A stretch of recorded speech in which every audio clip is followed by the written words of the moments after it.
let's do a market update on Bitcoin. I think Bitcoin right now, there's only one thing that you can do, and that's wait, already being in the trade that we have been talking about. We're going to have a look at Bitcoin. We're going to also have a look at Ethereum because I'm in those two trades at the moment. I want to tell you why. I want to tell you what I think is happening. So number one thing to know is I'm still holding this long from down there. We went long here, and then at the same time, I also went short on these wicks up there. Why did I go short there? Because this was a Fibonacci retracement level, was the 0.618, and then on top of that, it was the value area high of this whole area. Okay, it was basically the blue line, and then on top of that, it was the top side of this range, which we have been on for over a month. Okay, this is the range which we are on now, and we were on the top side. Therefore, I felt forced to go long, whether I liked it or not. So right now, the price of Bitcoin is doing what we wanted it to do. It is dropping. It's dropping currently a 2%. So what I have done is I have taken my stop loss to break even. I've taken some partial profits. I can maybe drop a little bit more, and that's what we're going to look at in this video. But ideally, not much more than that. So let me tell you why I went long in this area. Number one thing, let's maybe drop down to the 2-hourly time frame. I'm going to map out a Fibonacci retracement from the bottom all the way to the top. And we can see we made it to the 0.5 level. Could we get a bit more of a push down? Yes. Could we go down to the 0.618 level? Yes. And I'll show you in just a second how we've actually got a few more things down there that would make it quite useful. Can we drop down? Yes. Have I already gone long? Yes. What does my trade look like? Something like this, a 1.6% stop loss, with my first take profit being on those recent highs, basically at 66, 67k, and my second take profit being at 69, 70k. Okay, this is the trade that I'm currently hoping that is going to play out. Now, on top of that, if I trace a fixed range volume profile from this whole thing, you can see we made it exactly to the point of control. The point of control looks like a fairly decent area, an all right place for us to go long. On top of that, you might say, okay, what if you measure just this sideways range that we have been in? Fine, we see the exact same thing again, okay? And actually, my stop loss, if we just measure this whole sideways range, my stop loss covers the value area low of this whole range. Okay, so this trade with a 1.6% stop loss, which is not massive, is not a crazy stop loss below these lows in case we go down to grab some liquidity. No, it's a very modest, a very humble stop loss. Now, what is my plan? If we lose this and that's gone, that's absolutely fine. I'm going to be waiting for the price of Bitcoin at around this area. 60, 61k is where I think it should go next if we are to lose this. Now, deleting all of these drawings, let me just show you on top of that something else. Let's zoom in on the 30-minute time frame. What did we have? I think I said this in yesterday's video, but I just want to say it again in case you didn't see yesterday's video. This is an accumulation range, okay? An accumulation range where smart money market makers were going long, we're building their long positions, and it's basically where the birthplace of this move up that we got. Now, I am currently working on a little series of videos in which I go into absolute detail on how you can trade and identify these ranges. And if in case that wasn't enough, I've also made a completely free course in which I go into detail about this as well. But more on that later on. Why do I think the price of Bitcoin could drop a bit more? Because we could go and test out the top side of this sideways range. Okay, now I'm also going to do right now something which is turn on the indicators that we have created. We've created some indicators which have taken us over 5 years to perfect, and I'm giving them to you absolutely for free, and I do my market readings with them. This was the reason why I went short. Okay, you can see that I've even made a video, I think late last week, saying how I use these little liquidity hunts to trade.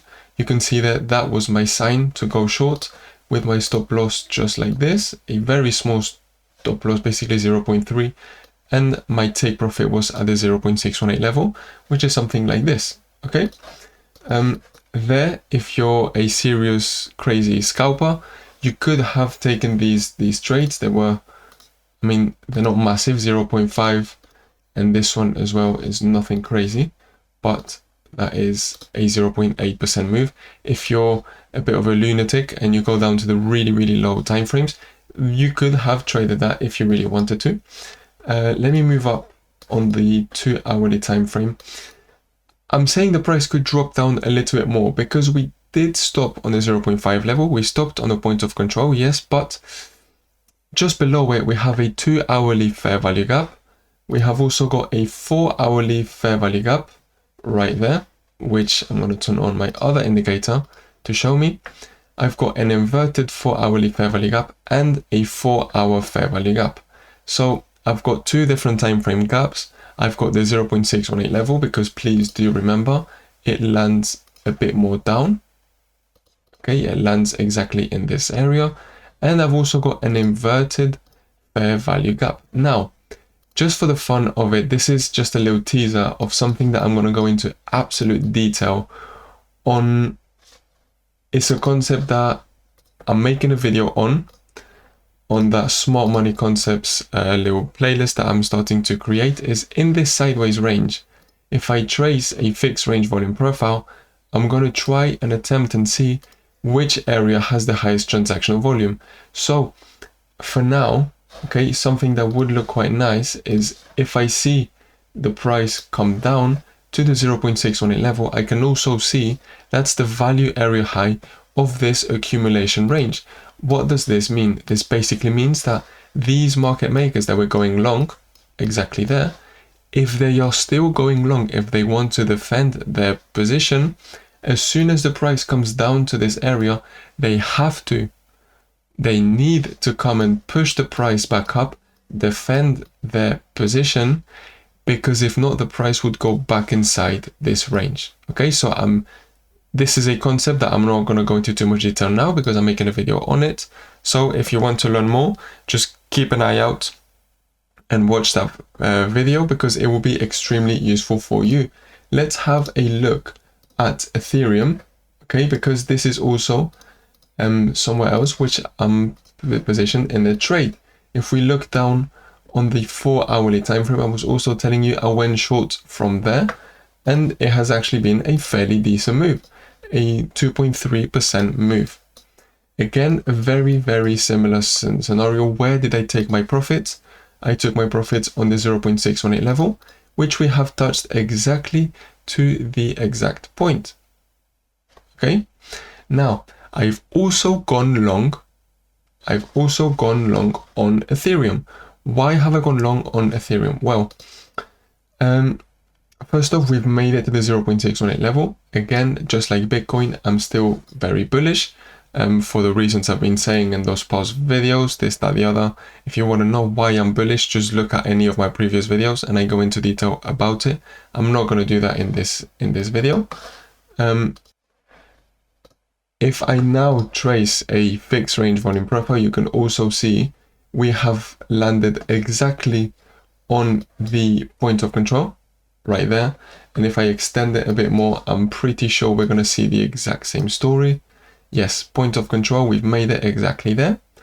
Okay, and then on top of that, I used the daily time frame, okay, to see something fairly interesting. Ethereum has been a bit different to Bitcoin. This gray line, okay, is an exponential moving average of 50 time frames. You can see it was very well respected. It was a really big and useful resistance until we broke it. When we broke it, we got a really clean test.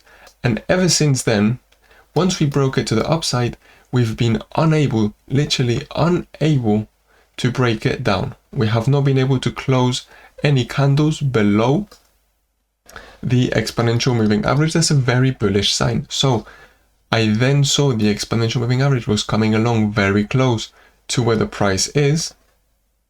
So I felt like I had to take my trade with my stop loss on the other side of the exponential moving average. Okay, that was another thing that I used. That's another reason why I'm still fairly bullish. We can also see, okay, let's just look on the 2 hourly time frame, or even on the 4 hourly. I think the 4 hourly is better. How we had decreasing money flow, which means that there was less and less and less strength in this move. We can also see how we were basically fairly oversold. On top of that, we also even had, I'm just seeing right now, higher lows on the price action, lower lows on the RSI. That's a very good divergence. We were on top of that, had one of the signs that we really want to see. We were on an inverted fair value gap, which was created right there. You can see it. And then we also had the smart trend on the 4 hourly time frame, which is green. And we printed the little yellow dot. So there's quite a few things in this area that are making me think, okay, that's maybe a decent place for me to go long. So I took the long. Okay, there's no other secret. There's no other reason why. There's no other nothing. That's basically it. Okay, so those are my 2 trades, one on Bitcoin, one on Ethereum. The trades that we took from the recent highs worked out really, really nice. We are now on the support. On the support, I've decided to go long for the reasons I've just told you. Okay, so if you found this video useful, thank you very much. Make sure to leave a like and to subscribe. And then on top of that, if you want to get access to number 1, the course which I have created for free, and then number 2, these indicators which you can get access to for free, click the link in the descriptions box and you will be taken to our Telegram, where you can send a message to our support team and just tell them, hey, I want access, please give it to me, and you will get it. We're not going to ask you for your address, for your email, for your phone, for your credit card. We're not going to ask for that. We're just going to give it out for free. So having said that, I'm going to leave the video here. Thank you very much for watching. Hope you're having a lovely day, and I'll see you tomorrow for another daily market reading. Hopefully tomorrow we've got some important inflation data, so we should have even more movements. Please do remember, I am expecting some sort of a move, aggressive move this week. We are running more and more tight on time. We'll have 1 day less today, and I think within the end of this week we are going to get quite an aggressive move. Okay, so bye bye.